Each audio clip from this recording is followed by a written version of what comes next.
Bagian yang ketiga, novel coronavirus atau yang kita sebut dengan COVID-19. Sumber virus ini berasal dari mana yang kita bahas. Yang kedua, bagaimana penyebarannya.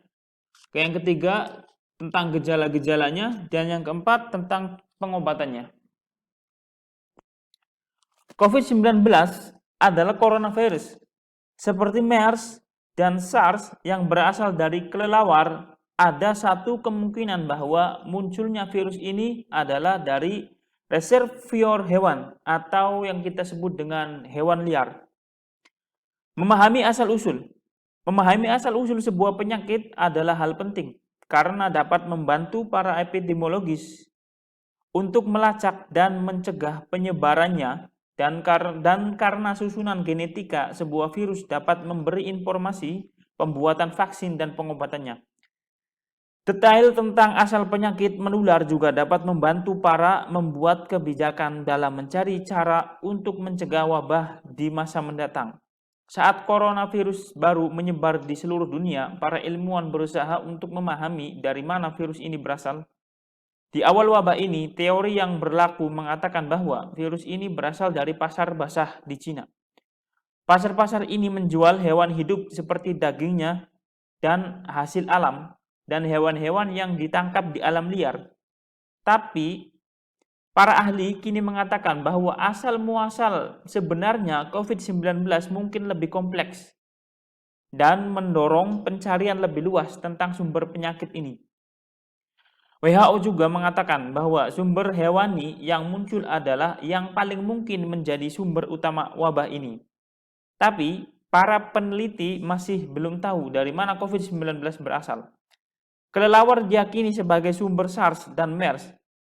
Mereka memiliki sistem kekebalan yang luar biasa yang dapat mentolerir penyakit virus yang berbeda tanpa membahayakan, termasuk rabies dan coronavirus.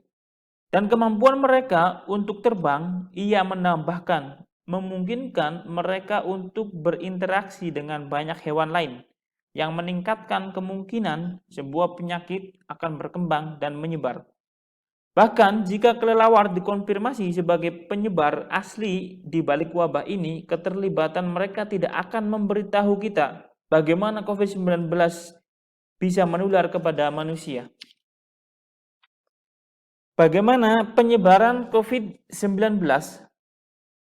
Coronavirus seperti SARS dan MERS dan sekarang COVID-19 mungkin menyebar antara orang ke orang yang mirip dengan penyakit pernapasan lain.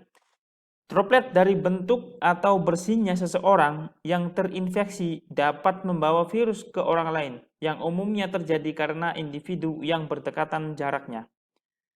Dalam wabah sebelumnya, jika seseorang akan terinfeksi oleh seseorang yang sudah terinfeksi, virus ini harus mencapai jalur napas atas untuk bisa menyebar. Kata peneliti, yang tidak akan terjadi sampai pasien yang sakit mulai batuk. Bagaimana juga berbeda dengan SARS dan MERS. Ada beberapa laporan yang menyebutkan bahwa orang-orang yang tanpa gejala dapat menyebarkan COVID-19. Dan karena orang-orang ini mungkin terinfeksi dan tidak menunjukkan gejala, para dokter harus mengisolasi pasien dan menelusuri dengan siapa mereka melakukan kontak secepatnya. Penularan yang tanpa gejala adalah hal biasa untuk virus-virus yang menular seperti flu atau campak, tapi akan menjadi hal baru untuk jenis coronavirus yang menyebabkan epidemi.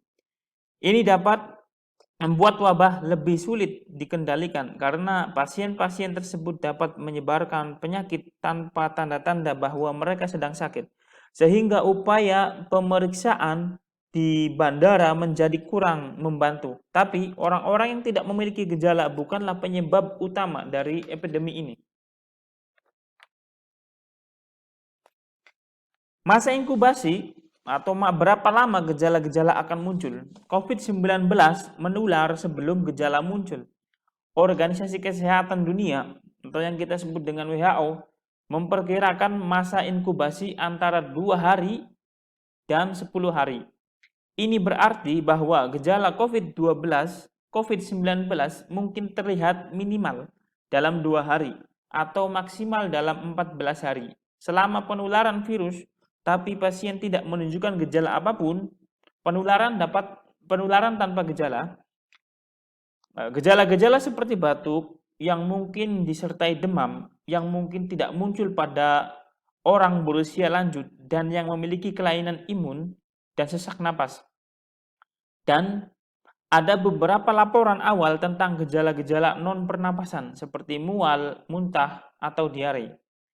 Banyak orang sembuh dalam beberapa hari, bagaimanapun beberapa orang terutama dengan usia yang sangat muda, tua, orang yang sistem kekebalan lemah dapat mengalami infeksi serius seperti bronkitis atau pneumonia. Bronkitis itu radang tenggorokan, pneumonia itu penyakit radang paru-paru. Virus tidak hanya menjangkiti orang sehat, dan orang-orang yang tidak menunjukkan gejala masih dapat membawa virus ini. Pengobatan: tidak tersedia antivirus yang spesifik untuk mengobati infeksi ini, dan juga belum ada vaksin pengobatannya. Adalah suportif dan termasuk oksigen tambahan dan pengendalian konservatif fluid. WHO memberikan panduan detail tentang tindakan suportif dan peringatan bahwa pasien yang sakit parah harus dirawat secara empiris untuk kemungkinan penyebab lain saat hasil tes diagnosis belum keluar.